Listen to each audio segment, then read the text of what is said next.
قادری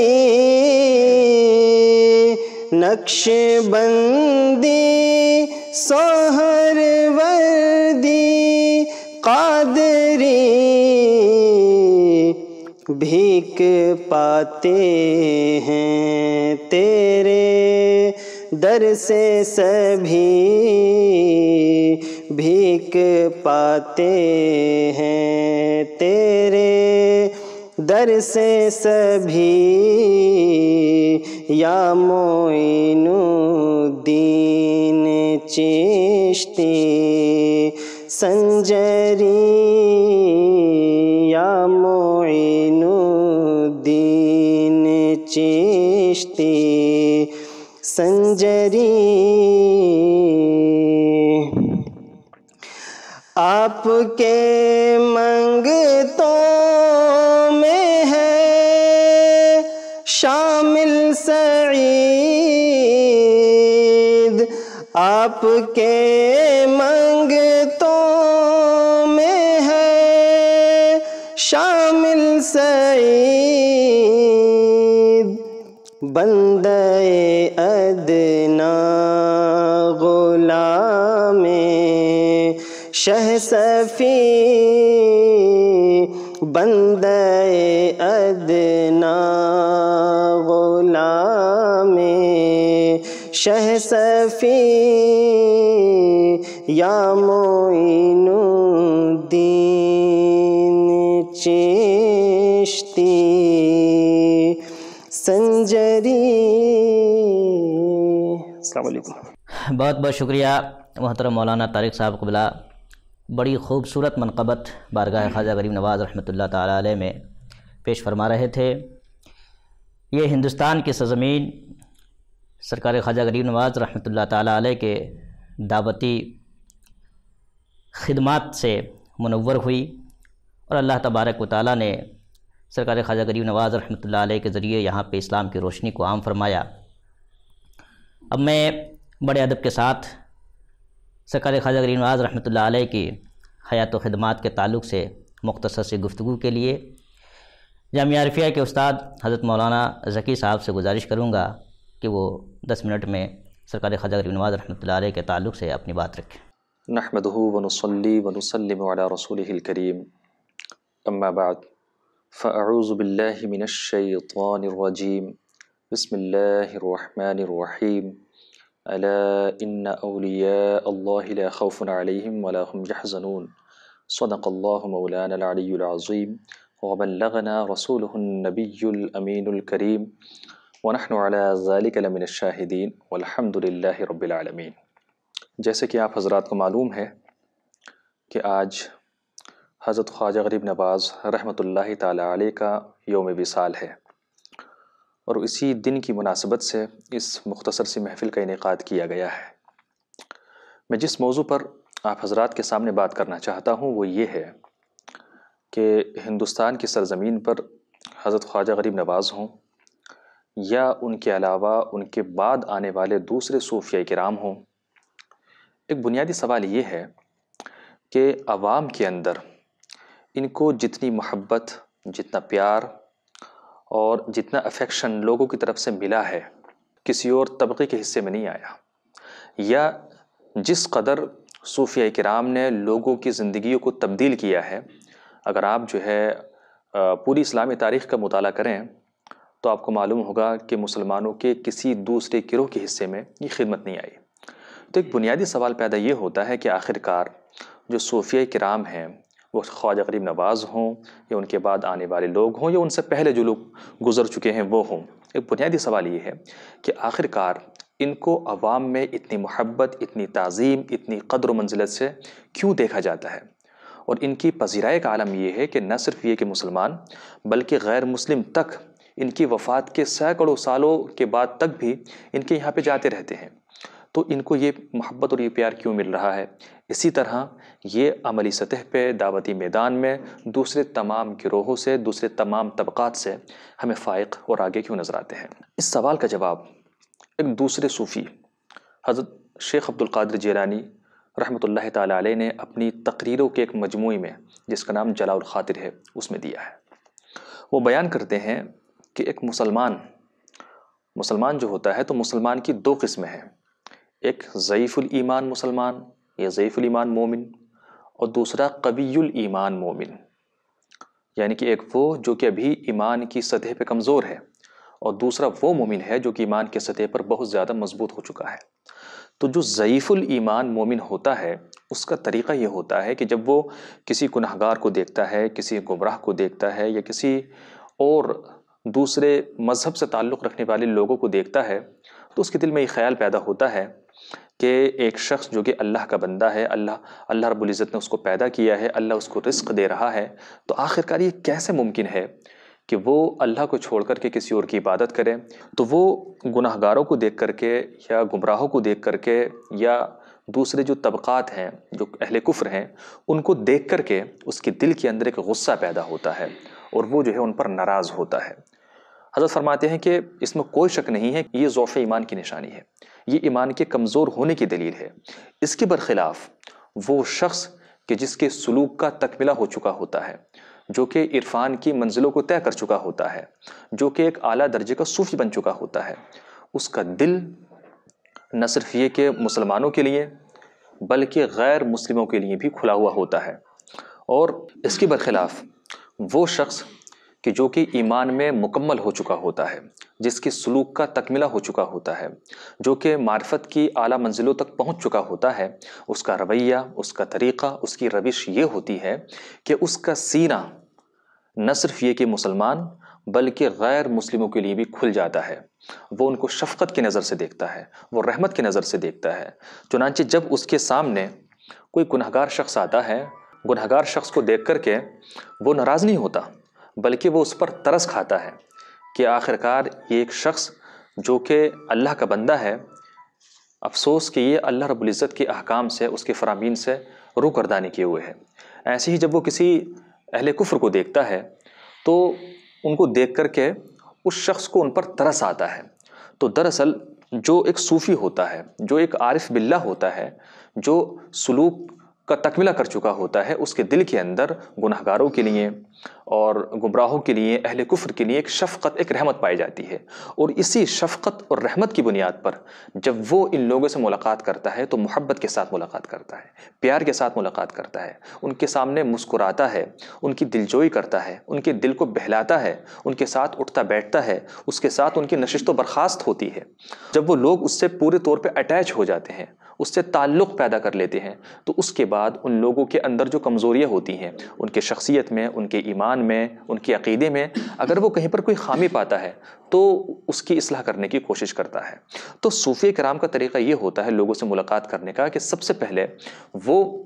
محبت کرتے ہیں، سب سے پہلے وہ شفقت کرتے ہیں، سب سے پہلے وہ اخلاق کے ساتھ پیش آتے ہیں، سب سے پہلے ان کے اپنے رویوں کے اندر نرمی پیدا کرتے ہیں۔ تو جب وہ ان چیزوں کے ساتھ کسی سے ملاقات کرتے ہیں تو یقیناً ان سے ایک پیار پیدا ہو جاتا ہے اور وہ ان کی دعوت کو اور ان کے طریقہ کار کو قبول کرنے کے لیے بہت جلدی آمادہ اور تیار ہو جاتے ہیں۔ تو یہ جو میں نے اقتباس آپ کے سامنے پیش فرمایا، دراصل اس اقتباس کے اندر صوفیہ کرام کی دعوت کے کامیاب ہونے کی بنیادی وجہ حضرت نے بیان فرما دی۔ آج ہمارے سامنے ہندوستان کے جو حالات ہیں، مجھے یہ لگتا ہے کہ ہمیں ان حالات میں صوفیہ کرام کا یہ جو منہج دعوت ہے یا لوگوں سے ملنے جلنے کا جو ان کا ایک طریقہ رہا ہے، اور متقدمین سے لے کر کے متاخرین صوفیہ تک اس طریقے کو نہ صرف یہ کہ عملی سطح پر بلکہ اپنی کتابوں کے اندر بھی درج کرتے ہوئے آئے ہیں، ضرورت اس بات کی ہے کہ ان کے منہج دعوت کو پھر سے زندہ کیا جائے اور انہی کے منہج دعوت پر لوگوں سے ملا جلا جائے اور دین کی دعوت کو لوگوں تک پہنچایا جائے۔ اللہ کریم کی بارگاہ میں دعا ہے کہ مولا تعالیٰ ہم سب کو بھی صالحین اور متقین کے طریقے پر چلنے کی توفیق عطا فرمائے۔ وآخر دعوانا الحمدللہ رب العالمین۔ بہت بہت شکریہ حضرت مولانا ذکی صاحب قبلہ،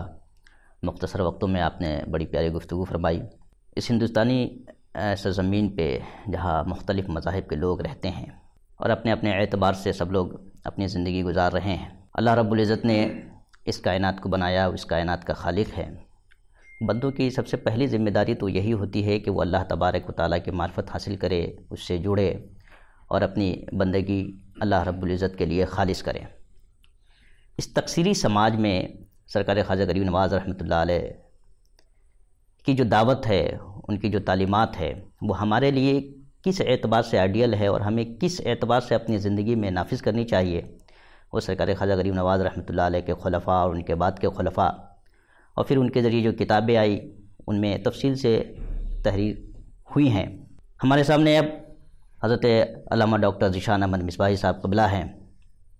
انہوں نے سلسلہ چشتیہ کے ایک بڑے بزرگ حضرت سعد الدین خیر آبادی رحمۃ اللہ علیہ پہ پی ایچ ڈی کی ہے۔ ظاہر سی بات ہے سرکار خواجہ سعد الدین خیر آبادی رحمۃ اللہ تعالیٰ علیہ ایک چشتی بزرگ ہیں اور انہوں نے باضابطہ تصوف پہ مجموع سلوک کے نام سے ایک کتاب لکھی ہے اور اس میں کثرت کے ساتھ چشتی مشرب کو اور چشتی طریق دعوت کو بیان کیا ہے۔ تو اس تکثیری سماج میں آج کی نئی نسل سرکار خواجہ غریب نواز رحمۃ اللہ علیہ کی تعلیمات کو کس اعتبار سے حاصل کرے اور کس اعتبار سے اپنی زندگی میں نافذ کر کے لوگوں کے سامنے پیش کرے تاکہ لوگ پرامن طریقے پہ اپنی زندگی گزار سکے اور اللہ رب العزت کی بارگاہ سے جڑ سکے، اس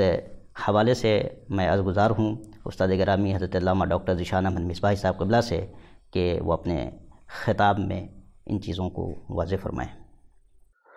السلام علیکم ورحمۃ اللہ وبرکاتہ۔ نحمدہ ونصلی ونسلم علی رسولہ الکریم، اما بعد فقد قال اللہ تعالیٰ فی القرآن الحکیم، اعوذ باللہ من الشیطان الرجیم، بسم اللہ الرحمن الرحیم، وما ارسلناک الا رحمۃ للعالمین، صدق اللہ العظیم۔ حضرت گرامی، ہندوستان جو مشائخ چشت کی سرزمین ہے اور اس کے چپے چپے پہ یہ چشتی مشائخ کا فیضان عام ہے، اور اس طور پہ عام ہے کہ ان مشائخ سے جتنا ایک مسلمان محبت کرتا ہے اس سے زیادہ نہیں تو محبت کے معاملے میں غیر مسلم بھی اس سے کسی بھی طور پہ پیچھے نہیں ہے۔ آج اجمیر شریف میں خواجہ صاحب کا عرس ہو رہا ہے اور آپ دیکھیں گے وہاں پہ کہ جتنی تعداد میں خواجہ صاحب کے مسلم معتقدین پہنچے ہوئے ہیں، ان کے عقیدت مند پہنچے ہوئے ہیں، اس سے کہیں زیادہ تعداد میں ہندوستان کے غیر مسلم برادران وطن وہاں پہ پہنچے ہوئے ہیں، اور ان کا پہنچنا اور وہاں پہ جانا اس بات کا اعلان ہے کہ صدیاں گزر گئی لیکن ابھی خواجہ صاحب نے محبت کا جو بیج ڈالا تھا، یہاں پہ محبت کی جو آبیاری کی تھی، محبت کی جو کھیتی کی تھی، وہ چمن آج بھی گلزار ہے، وہ چمن آج بھی روشن ہے، اس چمن میں آج بھی پھول کھل رہے ہیں، اور خواجہ صاحب کے آستانے پہ سارے ہندو، سارے مسلم، سکھ، عیسائی، ہر دھرم کے لوگ جا کر کے اپنی محبتوں کا اظہار بھی کر رہے ہیں اور اپنے ملک میں ایکتا اور ہم آہنگی کا بھی اظہار کر رہے ہیں۔ آپ جانتے ہیں کہ آج جو ہم موجود ہیں اور خواجہ صاحب کا جو زمانہ تھا آج سے 800 سال پہلے، اور خواجہ صاحب جب اجمیر میں پہنچے تھے اور وہاں پہ پرتھوی راج چوہان کی وہاں پہ حکومت تھی، اور ظاہر سی بات ہے اس وقت راج تھا اور ایک آدمی کی حکومت تھی۔ آج جو ہے سوتنترتا ہے، آزادی ہے، اور آج لوگوں کی عوامی حکومت ہے۔ ہندوستان ایک ڈیموکریسی ہے، ایک ڈیموکریٹک پبلک اسٹیٹ ہے جہاں پہ لوگوں کی حکومت ہے، اور آج کی حکومت میں تو سب لوگ شامل ہیں ایک معاہدے کے ساتھ۔ لیکن پہلے زمانے میں جب یہ ڈیموکریسی نہیں تھی، جمہوریت نہیں تھی،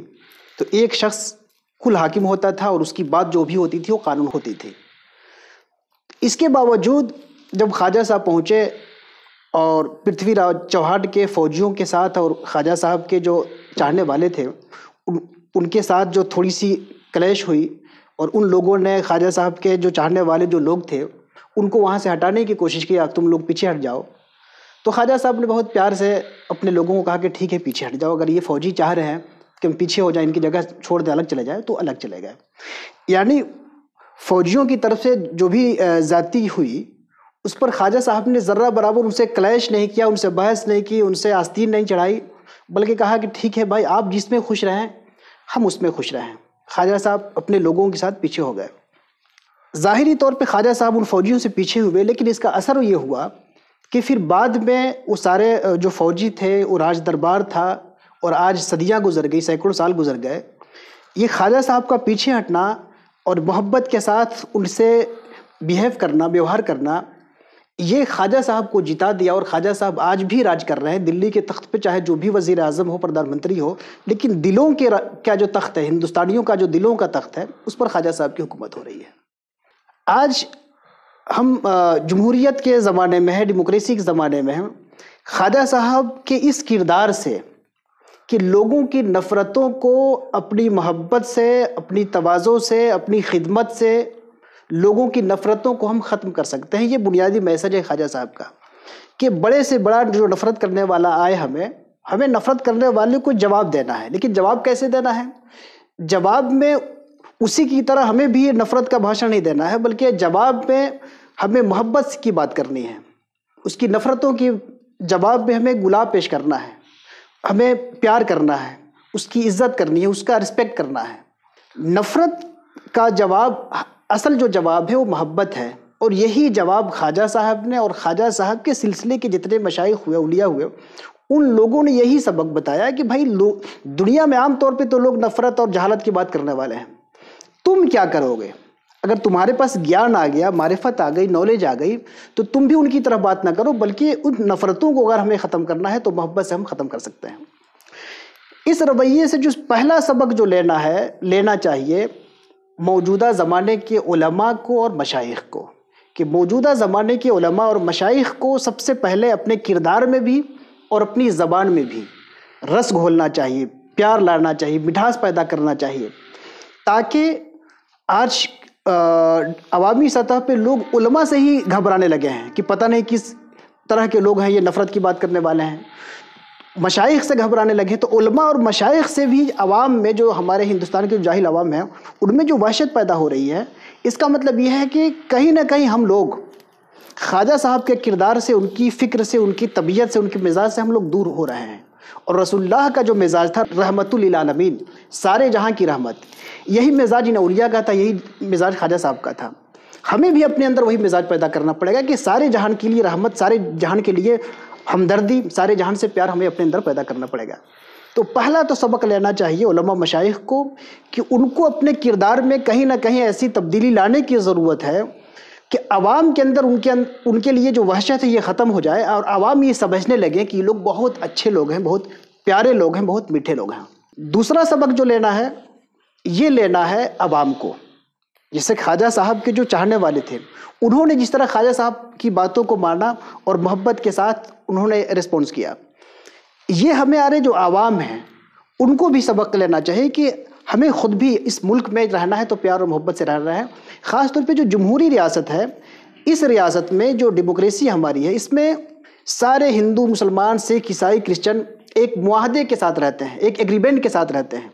ہمارا جو دستور ہے یہ کیا ہے؟ ایگریمنٹ ہے۔ سب نے ایک ایگریمنٹ کو سائن کیا ہے کہ اس کے مطابق ہمیں زندگی گزارنی ہے، چونکہ مختلف دھرم کے لوگ ہیں، مختلف کلچر کے لوگ ہیں، لیکن سب ایک دوسرے کو ہرٹ کیے بغیر، دوسرے کو تکلیف پہنچائے بغیر ہمیں رہنا ہے۔ اور ظاہر سی بات ہے، یہ ڈیموکریسی کی اسپرٹ اس پہ ہے کہ سارے لوگ ایک ساتھ رہیں، اور یہ اسپرٹ اسی وقت مضبوط ہوگی، ہماری ڈیموکریسی اسی وقت مضبوط ہوگی کہ صوفیہ کا جو مزاج ہے محبت والا، اس محبت کو ہم پروان چڑھائیں۔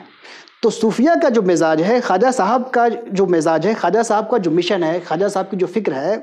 یہ نہ صرف یہ کہ مسلمانوں کو اچھا مسلمان بنانے کے لیے مفید ہے، بلکہ ہندوستانیوں کو اچھے ہندوستانی بنانے کے لیے اور ہماری جمہوریت کو، ہماری ڈیموکریسی کو مضبوط کرنے کے لیے ضروری ہے، مفید ہے کہ ہم اس طریقے سے کو اپنائیں گے تو ہمارا جو راج ہے، جو ہماری جو حکومت ہے، جو جمہوری حکومت ہے، ہمارا جو ہندوستان ہے، یہ زیادہ مضبوط ہوگا۔ اسی طرح تیسرا سبق لینا چاہیے جو ہمارے لیڈرز ہیں کہ جو ڈیموکریٹک اسٹیٹ میں، جمہوری ریاست میں، یہ مجبوری ہے یا اس کی روح ہی خوبی ہے کہ مختلف لوگ اپنی اپنی بات رکھتے ہیں، مختلف نیتا اپنی اپنی بات رکھتے ہیں، مختلف پارٹی ایک ساتھ چل رہی ہے، اور ساری پارٹی اپنی خوبیاں بتاتی ہے کہ ہم حکومت کریں گے تو ہم اچھی حکومت کریں گے، اور دوسری جو حکومت ہے وہ خراب ہے۔ تو یہ جمہوریت کی روح ہے کہ ہم دوسرے پہ نقد کر کے، دوسرے پہ کرٹیسائز کر کے، اور اپنی خوبیوں کو لیا کر کے ہم اپنے عوام کو اپنی طرف لے کے آتے ہیں تاکہ ہم حکومت کو اور اچھے انداز میں آگے بڑھائیں۔ تو یہ تو ہونا ہے، یہ تو جمہوریت کی روح ہے۔ لیکن اس میں جو چیز مس ہو رہی ہے، جس کی وجہ سے ہمارے ملک میں زہر اور نفرت پیدا ہو رہی ہے، وہ یہ کہ اپنی بات کہنے میں اور اپنی خوبیوں کو بیان کرنے پہ لوگ کمزور دے رہے ہیں، اپنی پارٹی کو اچھا بنانے پہ لوگ کمزور دے رہے ہیں، اور دوسروں کو بلیم کرنے کی یا دوسروں کے خلاف نفرت کی بھاشن استعمال کرنے کے لیے اور دوسروں کے خلاف سخت زبان لوگ استعمال کر رہے ہیں۔ اس سے کیا ہو رہا ہے کہ ان کا تو فائدہ نہیں ہو رہا ہے، نفرت کی جب زبان استعمال کرتے ہیں تو ہمارا فائدہ نہیں ہوتا ہے، لیکن جو نقصان ہوتا ہے ہمارے ملک کا نقصان ہوتا ہے کہ ہمارے ملک میں نفرتیں پیدا ہوتی ہیں، اور ہمارے ملک میں جتنی نفرت پیدا ہوگی ہمارا ملک کا جو دستور ہے، ہمارا ملک کا جو نظام ہے، یہ کمزور ہوتا چلا جائے گا۔ اس لیے جو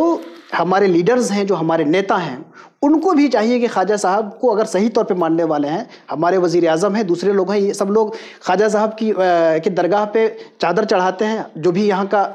وزیر اعظم ہوتا ہے، پی ایم ہوتا ہے، سی ایم ہوتا ہے، یہ لوگ چادریں چڑھاتے ہیں۔ تو خواجہ صاحب کا حق صرف یہ نہیں کہ ہم ان کے مزار پہ چادر چڑھائیں، بلکہ خواجہ صاحب کا حق یہ بھی ہے کہ جس طرح خواجہ صاحب پریم کرتے تھے سب سے، ہم بھی سب سے پریم کریں۔ جس طرح خواجہ صاحب نفرت کی زبان کو پسند نہیں کرتے تھے، ہم بھی نفرت کی زبان کو پسند نہ کریں۔ ہاں یہ ضرور ہے کہ اگر ہم اچھا ملک چلانا چاہتے ہیں تو اپنی بات کو بہت پیار سے رکھیں۔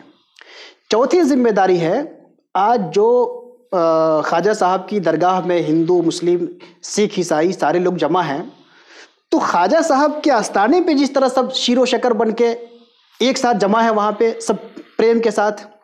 اس فضا کو، خواجہ صاحب کے درگاہ کے اندر جو فضا اور جو ماحول بنا ہوا ہے محبت کا، اس ماحول کو پورے ہندوستان میں عام کرنے کی ضرورت ہے، اور یہ ذمہ داری یہاں کے ہندوؤں کی بھی ہے، یہاں کی ذمہ داری مسلمانوں کی بھی ہے، سکھوں اور عیسائیوں کی بھی ذمہ داری ہے، اور ہر اس شخص کی ذمہ داری ہے جو ہمارے ملک کے ساتھ، ہمارے اسٹیٹ کے ساتھ وفادار ہے، اور جو چاہتا ہے کہ ہمارا ملک ترقی کرے، ہمارے ملک میں امن و امان قائم رہے۔ جو لوگ بھی ملک کے تحت وفادار ہیں، ان کی ذمہ داری ہے کہ اپنے اپنے تئیں جو خواجہ صاحب کے درگاہ کے اندر جو محبت کی فضا آج بنی ہوئی ہے، اس فضا کو پورے ملک میں قائم کریں۔ انہی باتوں کے ساتھ میں رخصت ہوتا ہوں۔ السلام علیکم ورحمۃ اللہ۔ بہت بہت شکریہ حضرت علامہ ڈاکٹر ذیشان احمد مصباحی صاحب قبلہ نے بڑی ہی خوبصورت انداز میں اس ہندوستانی فضا میں خواجہ صاحب کی تعلیمات سے ہم کس طریقے سے فائدہ اٹھا سکتے ہیں، اور کس طریقے سے ہم اپنی زندگی کو، اپنے سماج کو، اپنے اس ملک کو پرامن بنا کر کے ترقی کی راہ پہ لے جا سکتے ہیں، اس پہ بڑی نکات آفریں گفتگو فرمائی۔ حضرات گرامی، سرکار خواجہ غریب نواز رحمۃ اللہ تعالیٰ علیہ ہندوستان کے سرزمین پہ تشریف لائے۔ انہوں نے لوگوں کو اللہ رب العزت سے جوڑا۔ اللہ تبارک و تعالیٰ نے دنیا میں انسانوں کو کس لیے بھیجا، یہ مقصد بتایا۔ اس دنیا میں ہم لوگ بھی رہ رہے ہیں، اپنی زندگی اپنے اعتبار سے گزار رہے ہیں۔ خواجہ صاحب کی تعلیمات کی روشنی میں ہم اپنے آپ کو، ایک تو ہو گیا کہ ہم دوسروں کو خواجہ صاحب کی تعلیمات کی روشنی میں باتیں بتائیں، دوسری کہ ہم اپنے آپ کو کیسے نیک صالح بنائیں، اور کس طریقے سے ہم اللہ رب العزت کا قرب حاصل کر سکتے ہیں، اس کے لیے ہمارے اندر کیا خوبیاں ہونی چاہیے، ہمارے اندر کیا صفات پیدا ہونی چاہیے۔ اس حوالے سے سرکار خواجہ غریب نواز رحمۃ اللہ علیہ کی بے شمار تعلیمات ہیں۔ استاد گرامی حضرت علامہ مفتی کتاب الدین رضوی صاحب قبلہ کی بارگاہ میں عرض گزار ہوں کہ حضور اس حوالے سے گفتگو فرما کر کے ہمیں ایک نئی روشنی دے، تاکہ ہم اپنی زندگی کو بہتر بنائیں اور اللہ تبارک و تعالیٰ کی رضا کے حصول کی کوشش کریں۔ نحمدہ و نصلی علی رسولہ الکریم، اما بعد، اعوذ باللہ من الشیطان الرجیم، بسم اللہ الرحمن الرحیم،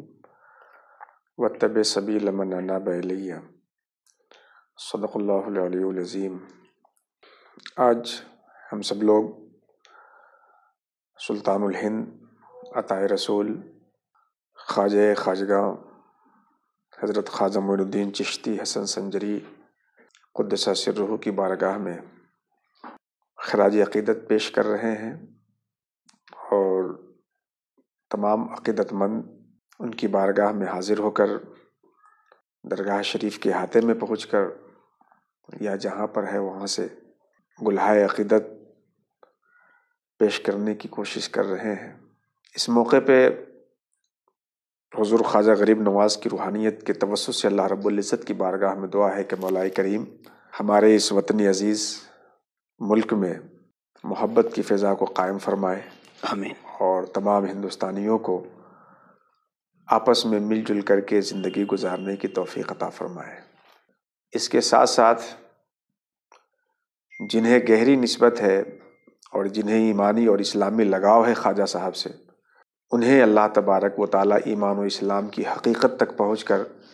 مکمل طور پہ دین میں داخل ہو کر اپنی زندگی کو دین کے مطابق گزارنے کی توفیق عطا فرمائے۔ انسانوں کی ہدایت کے لیے اللہ تبارک و تعالیٰ نے اس روئے زمین پر کم و بیش 1,24,000 پیغمبران اعظام کو مبعوث فرمایا، اس کی آخری کڑی کی حیثیت سے خاتم النبیین، سید المرسلین، طٰہٰ و یاسین، ہم سب کے پیغمبر جناب محمد رسول اللہ صلی اللہ تعالیٰ علیہ وسلم تشریف لائے۔ اب آپ کے بعد کوئی نبی نہیں آئے گا، آپ پہ نبوت ختم ہو گئی، لیکن انسانوں کے بیچ بشریت کے تقاضے، اللہ تبارک و تعالیٰ کی یاد سے غفلت، اس کے قانون کی خلاف ورزی اور معصیت کے جو عناصر ہیں وہ موجود ہیں، تو انسانیت بھٹکے گی، انسان نبی کے لائے ہوئے دین سے ہٹے گا۔ نبی کریم صلی اللہ تعالیٰ علیہ وسلم کے بعد اللہ تبارک و تعالیٰ نے انسانوں کو دین پہ قائم رکھنے اور دین پہ لانے کے لیے انبیاء کے نائبین، اولیاء، صوفیاء، مشائخ، بزرگان دین، علماء ربانیین، ان سبوں کو قیامت تک کثرت سے پیدا فرماتا رہے گا، جیسا کہ حدیث شریف میں ہے۔ اللہ کے رسول فرماتے ہیں کہ میرے بعد کوئی نبی نہیں ہوگا، میں آخری نبی ہوں، مگر میرے بعد میرے نائبین ہوں گے اور وہ کثرت سے ہوں گے۔ سرزمین ہند پہ بہت سارے نائبین رسول ہیں جن سے لوگوں کے اندر ایمانی شمع لوگوں کے قلوب میں منور ہیں، لیکن حضور غریب نواز رحمۃ اللہ تعالیٰ علیہ سرزمین ہند پہ، ہندوستان میں رہنے والوں کے لیے ایک عظیم نعمت ہے اللہ تبارک و تعالیٰ کی جانب سے۔ قرآن حکیم میں اللہ تبارک و تعالیٰ نے فرمایا وَاتَّبِعْ سَبِيلَ مَنْ أَنَابَ إِلَيَّ، جو میری جانب مائل ہو تم اس کی پیروی کرو۔ حضور غریب نواز اللہ تبارک و تعالیٰ کی طرف متوجہ رہنے والی شخصیت، اور ہم لوگوں کو آپ کی پیروی کی تعلیم دی گئی ہے۔ حضور غریب نواز رحمۃ اللہ تعالیٰ علیہ کے مشن سے ہمیں اپنی ذاتی طور پر تو یہ سیکھنے کی ضرورت ہے کہ ہم دین کو مکمل طور پہ فالو کریں، اپنائیں۔ اس میں ایک چیز جو بطور خاص ہمیں توجہ دینے کی ہے کہ جب ہم دین کی طرف آئیں یا دوسروں کو دین کی طرف لانے کی کوشش کریں، تو اس آنے میں اور لانے میں خود اپنے شاکلے کا اور دوسرے کی فطری صلاحیتوں کا لحاظ ضرور رکھیں۔ حضور غریب نواز جب اس بھارت کی سرزمین پر آئے تو یہاں ایک ماحول تھا، اور ابھی بھی ہمارے برادران وطن میں یہ ہے کہ وہ عبادت کے جو مراسم ہوتے ہیں ان کو مخصوص انداز میں انجام دیتے ہیں۔ کچھ بھجن ہے، کیرتن ہے، یہ جو برادران وطن کے مراسم ہیں عبادت کے، اس میں وہ کچھ بجا کر اپنے معبود کو یاد کرتے ہیں۔ اس سرزمین ہند میں حضور غریب نواز نے لوگوں کو جو ایمان سے قریب کیا، اسلام سے قریب کیا، اور اس کے لیے ان کے شاکلہ، ان کی طبعی صلاحیت، ان کی فطری تقاضوں کو ملحوظ خاطر رکھتے ہوئے جو تربیت کی ہے، اسی کا یہ نتیجہ تھا کہ آج ہندوستان میں کثرت کے ساتھ اللہ اور اس کے رسول پہ یقین اور ایمان رکھنے والے لوگ موجود ہیں۔ اس لیے ہمیں بھی دین پہ آنے میں اپنے شاکلہ اور اپنی صلاحیت اور اپنی فطری خداداد خوبیوں کو سامنے رکھنا چاہیے، اور دوسرے کو لاتے ہیں تو اس کی بھی فطری صلاحیتوں کو اور اس کے شاکلہ کو سامنے رکھیں۔ اس سے یہ ہوتا ہے کہ دین پہ عمل کرنا یا دوسرے کو دین کی طرف لانا نہایت آسان ہوتا ہے۔ مولا کریم کی بارگاہ میں دعا ہے کہ اللہ تبارک و تعالی ہمیں، آپ کو، جملہ مسلمان عالم کو، اور خصوصیت کے ساتھ ہمارے اس ہندوستان میں حضور غریب نواز کے فیضان کو عام فرمائے، اور ہم سبھی کو ان کے فیضان سے حصہ عطا فرمائے۔ وما علینا الا البلاغ المبین۔ السلام علیکم ورحمۃ اللہ۔ بہت بہت شکریہ استاد گرامی حضرت علامہ مفتی کتاب الدین رضوی صاحب قبلہ۔ بڑی پیاری گفتگو تعمیر ذات اور تعمیر احباب کے تعلق سے مفتی صاحب قبلہ نے ارشاد فرمائی۔ یہ محفل سرکار خواجہ غریب نواز رحمۃ اللہ علیہ کی بارگاہ میں خراج عقیدت کے لیے منعقد کی گئی۔ یہ کہ بعد دیگر کئی خطابات آپ کے سامنے پیش ہوئے۔ اب آخر میں مخدوم گرامی حضرت علامہ حسن سعید صفوی ازہری دامت برکاتہم القدسیہ کی بارگاہ میں سراپاس گزار ہوں کہ حضور دعائیہ کلمات سے اس محفل کا اختتام فرمائیں۔ بسم اللہ الرحمن الرحیم وبہ نستعین والصلاة والسلام علی سید الاولین والآخرین وعلی آلہ وصحبہ اجمعین۔ اللہ تبارک تعالیٰ کا بے حد احسان، اس نے ہمیں سید الانبیاء والمرسلین کی امت میں پیدا کیا اور اپنے محبوب اور برگزیدہ بندوں سے محبت کرنے والوں میں سے ہمیں بنایا، اور اس کا احسان عظیم کہ خواجہ خواجگان سلطان الہند عطائے رسول خواجہ معین الدین چشتی حسن سجزی اجمیری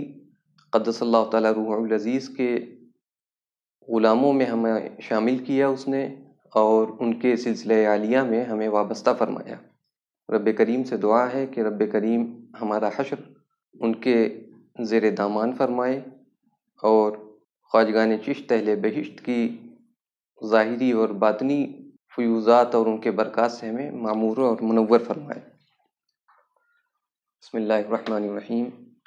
اللہم صلی علی سیدنا و مولانا محمد وعلی آلہ وصحبہ اجمعین۔ اللہم ربنا آتنا فی الدنیا حسنۃ وفی الآخرۃ حسنۃ وقنا عذاب النار۔ الہی حاجت مارا روا کن، الہی علت مارا دوا کن، زنور خود منور کن دل ماں، حریم عشق گرداں منزل ماں۔ دلہ دے خستہ تیغ محبت، دلہ دے بستہ زنجیر الفت۔ دعا ہائے صفی خستہ دل را، الہی یک بیک مقبول فرما۔ وصلی اللہ تعالی وسلم علی رسولہ الکریم وصحبہ اجمعین برحمتک یا ارحم الراحمین۔